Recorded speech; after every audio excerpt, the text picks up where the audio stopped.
ಎಲ್ರಿಗೂ ನಮಸ್ತೆ. ನಾನು ಸುಪ್ರೀತಾ ಶೆಟ್ಟಿ. ವೆಲ್ಕಮ್ ಟು ಸ್ವಾದ. ಇವತ್ತು ನಾನು ರುಚಿಯಾಗಿರುವಂತಹ ಕಜ್ಜಾಯ ಮನೆಯಲ್ಲಿ ಸುಲಭವಾಗಿ ಹೇಗೆ ಮಾಡ್ಕೊಳ್ಳೋದಂತ ನಿಮಗೆ ತಿಳಿಸ್ಕೊಡ್ತೀನಿ. ತುಂಬಾ ರುಚಿಯಾಗಿರುತ್ತೆ, ಹಾಗೆ ತುಂಬಾ ಸುಲಭವಾಗಿ ಹಬ್ಬಕ್ಕೆ ಮಾಡ್ಕೊಳ್ಬೋದು. ನೋಡ್ತಾ ಇದ್ರಲ್ಲ ಒಳಗಡೆ ಎಷ್ಟು ಸಾಫ್ಟ್ ಆಗಿರುತ್ತೆ ಅಂತ. ನನ್ನ ಈ ರೆಸಿಪಿ ನಿಮಗೆ ಇಷ್ಟ ಆದರೆ ನನ್ನ ಚಾನಲ್ನ ಸಬ್ಸ್ಕ್ರೈಬ್ ಮಾಡ್ಕೊಳ್ಳಿ. ಹಾಗೆಯೇ ಪಕ್ಕದಲ್ಲಿ ಬರೋ ಬೆಲ್ ಬಟನ್ನ ಪ್ರೆಸ್ ಮಾಡಿ, ಆಲ್ ಅಂತ ಆಪ್ಷನ್ ಬರುತ್ತೆ ನೋಡಿ, ಅದನ್ನು ಪ್ರೆಸ್ ಮಾಡಿ ನನ್ನ ಎಲ್ಲ ನೋಟಿಫಿಕೇಷನ್ ನಿಮಗೆ ಕ್ವಿಕ್ಕಾಗಿ ಸಿಗುತ್ತೆ. ಹಾಗೆಯೇ ನನ್ನ ರೆಸಿಪಿಗೆ ಲೈಕ್ ಮಾಡೋದನ್ನು ಮರಿಬೇಡಿ. ಮೊದಲಿಗೆ ನಾನಿಲ್ಲಿ 2 ಕಪ್ಪಷ್ಟು ಅಕ್ಕಿ ತೊಗೊಂಡಿದ್ದೀನಿ. ನಾನು ದೋಸೆ ಅಕ್ಕಿ ತೊಗೊಂಡಿದ್ದೀನಿ. ನಾವು ಮಾಮೂಲಾಗಿ ಮನೆಯಲ್ಲಿ ದೋಸೆ ಮಾಡುವಾಗ ಯಾವ ಅಕ್ಕಿ ಬಳಸ್ತೀವೋ ಅದೇ ಅಕ್ಕಿನ ಯೂಸ್ ಮಾಡಿದ್ರೆ ಸರಿ. ರೇಷನ್ ಅಕ್ಕಿನೂ ಸಹ ಬಳಸ್ಕೋಬೋದು. ಇದನ್ನು 3ರಿಂದ 4 ಸಲ ನೀರಲ್ಲಿ ಚೆನ್ನಾಗಿ ತೊಳ್ಕೊಬೇಕು. ಧೂಳೆಲ್ಲ ಹೋಗೋ ತನಕ ಚೆನ್ನಾಗಿ ತೊಳ್ಕೊಳ್ಳಿ.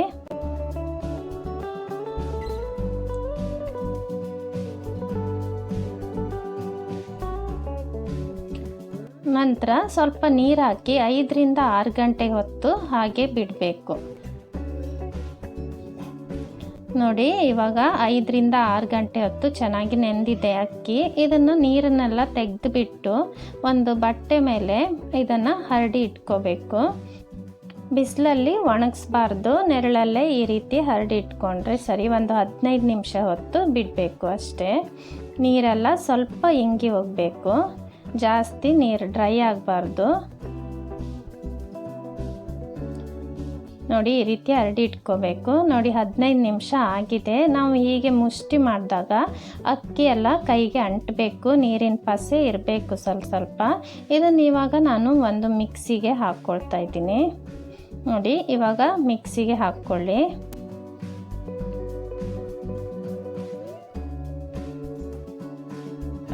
ನೋಡಿ, ಇದನ್ನು ಇವಾಗ ನುಣ್ಣಗೆ ಪುಡಿ ಮಾಡ್ಕೋಬೇಕು. ನೋಡಿ, ಪುಡಿ ಮಾಡ್ಕೊಂಡಿದ್ದೀನಿ. ಸ್ವಲ್ಪ ಕಡಿ ಇರ್ತದೆ, ಅದಕ್ಕೆ ಅದನ್ನು ಸ್ವಲ್ಪ ಜರಡಿ ಇಟ್ಕೊಬೇಕು. ನೋಡಿ, ಇವಾಗ ಸ್ವಲ್ಪನೇ ಹಿಟ್ಟು ಹಾಕಿ ಜರಡಿ ಇಟ್ಕೊಳ್ಳಿ.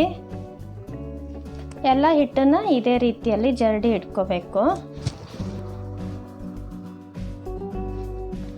ಈ ಹಿಟ್ಟು ಏನು ಗಾಳಿಸಿದ್ವಿ ಅದು ಡ್ರೈ ಆಗಬಾರ್ದು, ಸ್ವಲ್ಪ ಒದ್ದೆನೇ ಇರಬೇಕು, ಒಣಗಕ್ಕೆ ಬಿಡಬೇಡಿ. ಅಷ್ಟರೊಳಗೆ ಪಾಕ ತಕ್ಕೊಂಡ್ಬಿಡೋಣ. ನಾನು ಇಲ್ಲಿ 1ರಿಂದ 1/4 ಕಪ್ಪಷ್ಟು ಬೆಲ್ಲ ತೊಗೊಂಡಿದ್ದೀನಿ. ಅದಕ್ಕೆ ಅರ್ಧ ಕಪ್ಪಷ್ಟು ನೀರು ಹಾಕಿ ಮೀಡಿಯಮ್ ಫ್ಲೇಮಲ್ಲಿ ಬೆಲ್ಲ ಕರಗೋಕ್ಕೆ ಬಿಡ್ತಾಯಿದ್ದೀನಿ. ನೋಡಿ, ಬೆಲ್ಲದಲ್ಲಿ ಕಸ ಎಲ್ಲ ಇರುತ್ತೆ, ಅದಕ್ಕೆ ನಾನು ಫಸ್ಟು ಬೆಲ್ಲನ ಕರೆಸ್ಕೊಂಡು ಅದನ್ನು ಸೋಸ್ಕೊಳ್ತೀನಿ. ನೋಡಿ, ಇವಾಗ ಬೆಲ್ಲ ಕರಗಿದೆ.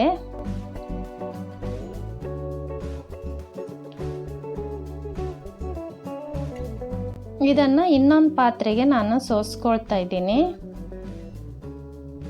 ಬೆಲ್ಲದಲ್ಲಿ ಕಸ ಇಲ್ಲ ಅಂದರೆ ಹಾಗೇ ಬಳಸ್ಕೋಬಹುದು. ಇದನ್ನು ಮೀಡಿಯಂ ಫ್ಲೇಮಲ್ಲಿ ಚೆನ್ನಾಗಿ ಕುದಿಸ್ಕೋಬೇಕು, ಪಾಕ ಬರಬೇಕು. ನೋಡಿ, ಇವಾಗ ಸ್ವಲ್ಪ ಗಟ್ಟಿ ಆಗ್ತಾ ಇದೆ, ಪಾಕ ಬರೋಕ್ಕೆ ಸ್ಟಾರ್ಟ್ ಆಗಿದೆ. ಇದನ್ನು ಇನ್ನೂ 1-2ರಿಂದ 3 ನಿಮಿಷ ಚೆನ್ನಾಗಿ ಕುದಿಬೇಕು. ನೋಡಿ, ಈ ರೀತಿ ಗಟ್ಟಿಯಾಗಿದೆ. ಇವಾಗ ಪಾಕ ಬಂದಿದ್ವಾ ಇಲ್ಲೋ ಅಂತ ಹೇಗೆ ನೋಡೋದಂತ ತಿಳಿಸ್ತೀನಿ.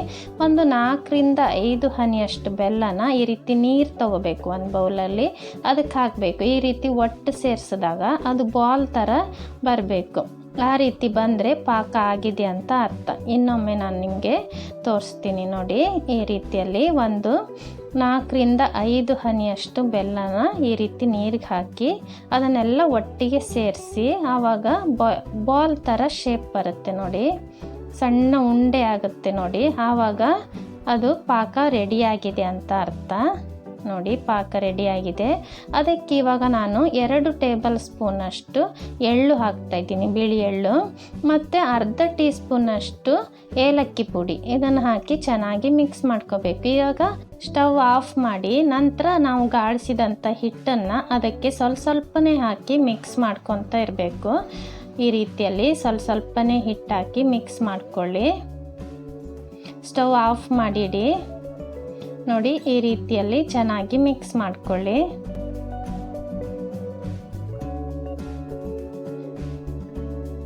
ಎಲ್ಲ ಹಿಟ್ಟನ್ನು ಹಾಕಿ ಚೆನ್ನಾಗಿ ಮಿಕ್ಸ್ ಮಾಡ್ಕೊಳ್ಳಿ.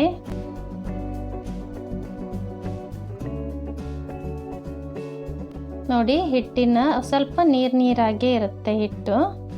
ಈ ರೀತಿಯಲ್ಲಿ ಚೆನ್ನಾಗಿ ಮಿಕ್ಸ್ ಮಾಡ್ಕೋಬೇಕು. ನೋಡಿ ಇವಾಗ ಹಿಟ್ಟು ರೆಡಿ ಆಯಿತು.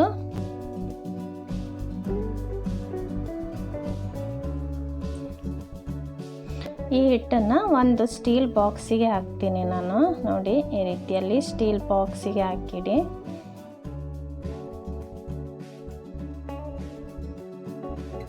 ಅದ್ರ ಮೇಲ್ಗಡೆ 1 ಟೇಬಲ್ ಸ್ಪೂನ್ ಅಷ್ಟು ಎಣ್ಣೆ ಅಥವಾ ತುಪ್ಪನ ಈ ರೀತಿ ಹಾಕಿ ಹರಡಿ ಇಡಿ.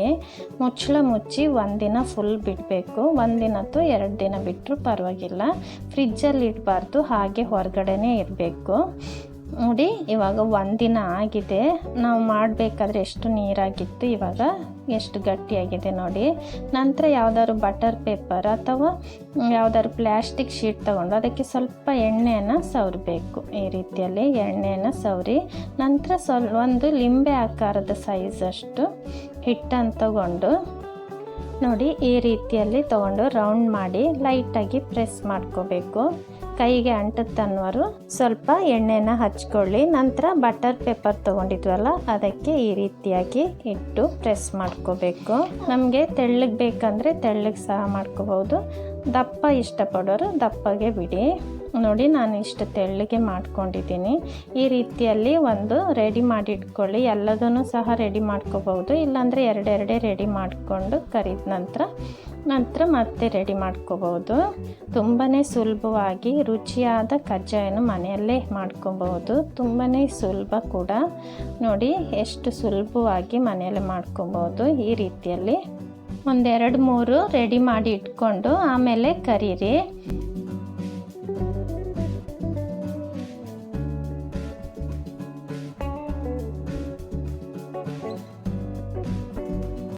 ಮೀಡಿಯಮ್ ಫ್ಲೇಮಲ್ಲಿ ಎಣ್ಣೆ ಬಿಸಿ ಮಾಡ್ಕೋಬೇಕು. ಅದಕ್ಕೆ ಚಿಕ್ಕ ತುಂಡು ಹಿಟ್ಟನ್ನು ಹಾಕಿಬಿಟ್ಟು ಅದು ಮೇಲ್ಗಡೆ ಬರುತ್ತಲ್ಲ, ಎಣ್ಣೆ ಸರಿಯಾಗಿ ಕಾದಿದೆ ಅಂದರ್ಥ. ನಾವು ಇದನ್ನು ಹಾಕಬೇಕಾದ್ರೆ ಲೋ ಫ್ಲೇಮಲ್ಲಿ ಇಟ್ಕೋಬೇಕು. ನೋಡಿ ಈ ರೀತಿಯಲ್ಲಿ ತೆಗೆದುಬಿಟ್ಟು ನಿಧಾನಕ್ಕೆ ಹಾಕಿ ನೋಡಿ ಸಣ್ಣ ಉರಿಯಲ್ಲಿ ಇಟ್ಕೋಬೇಕು. ಎಲ್ಲವನ್ನು ಕರಿಯುವಾಗಲೂ ಸಣ್ಣ ಉರಿಯಲ್ಲೇ ಇಟ್ಕೊಳ್ಳಿ. ನೋಡಿ ಬೇಗ ಕಪ್ಪಾಗಿ ಬಿಡುತ್ತೆ, ಅದಕ್ಕೆ ಸಣ್ಣ ಉರಿಯಲ್ಲಿಟ್ಟು ನಿಧಾನಕ್ಕೆ ಕರೀರಿ. ಎರಡೂ ಕಡೆ ಚೆನ್ನಾಗಿ ಕರೀರಿ. ಕಜ್ಜಾಯದ ಬಣ್ಣ ಬರೋ ತನಕ ಚೆನ್ನಾಗಿ ಕರೀರಿ. ನೋಡಿ ಎಷ್ಟು ಚೆನ್ನಾಗಿ ಕಲರ್ ಬರುತ್ತೆ ನೋಡಿ. ತುಂಬಾ ರುಚಿಯಾಗಿರುತ್ತೆ. ಒಮ್ಮೆ ಟ್ರೈ ಮಾಡಿ ನೋಡಿ. ನೋಡಿ ಈ ರೀತಿ ಕರಿದ ನಂತರ ಅದನ್ನು ಇನ್ನೊಂದು ಸೌಟಿಂದ ಎಣ್ಣೆನೆಲ್ಲ ತೆಗಿಬೇಕು. ನೋಡಿ ಈ ರೀತಿಯಲ್ಲಿ ಪ್ರೆಸ್ ಮಾಡ್ಕೋಬೇಕು. ಆವಾಗ ಉಳಿದಿರೋ ಎಣ್ಣೆ ಎಲ್ಲ ಹೋಗುತ್ತೆ. ಆಮೇಲೆ ಒಂದು ಟಿಶ್ಯೂ ಪೇಪರ್ ಮೇಲೆ ಹಾಕ್ಕೊಳ್ಳಿ. ನೆಕ್ಸ್ಟ್ ಮಾಡುವಾಗಲೂ ಅಷ್ಟೇ ಸಣ್ಣ ಉರಿಯಲ್ಲೇ ಇಟ್ಕೊಳ್ಳಿ. ಏನು ಮೀಡಿಯಮ್ ಫ್ಲೇಮಲ್ಲಿ ಇಟ್ಕೊಳ್ಳೋದು ಬೇಡ, ಸಣ್ಣ ಉರಿಯಲ್ಲೇ ಕರೀರಿ. ಇಲ್ಲಾಂದರೆ ಬೇಗ ಕಪ್ಪಾಗಿ ಬಿಡುತ್ತೆ. ನೋಡಿ ಉಬ್ಬಕ್ಕೆ ಸ್ಟಾರ್ಟ್ ಆಗುತ್ತೆ ನೋಡಿ. ನಂತರ ಈ ರೀತಿಯಲ್ಲಿ ಮೇಲ್ಗಡೆ ಎಣ್ಣೆ ಸ್ವಲ್ಪನೇ ಹಾಕಿಬಿಟ್ಟು ನಂತರ ತಿರುವಿ ಹಾಕಿ. ನೋಡಿ ಎಷ್ಟು ಸುಲಭವಾಗಿ ಮಾಡ್ಕೋಬೋದು. ಈ ಸಲ ಹಬ್ಬಕ್ಕೆ ನೀವೆಲ್ಲ ಟ್ರೈ ಮಾಡ್ತೀರಂತ ನಾನು ತಿಳ್ಕೊಂಡಿದ್ದೀನಿ. ಪ್ಲೀಸ್ ಟ್ರೈ ಮಾಡಿ. ಹಾಗೆಯೇ ನನ್ನ ಈ ರೆಸಿಪಿ ಇಷ್ಟ ಆದರೆ ನೀವು ಲೈಕನ್ನು ಪ್ರೆಸ್ ಮಾಡಿ. ಹಾಗೆ ನಿಮ್ಮ ಫ್ರೆಂಡ್ಸ್ ಫ್ಯಾಮಿಲಿ ಜೊತೆ ಶೇರ್ ಮಾಡಿ. Thank you so much for watching.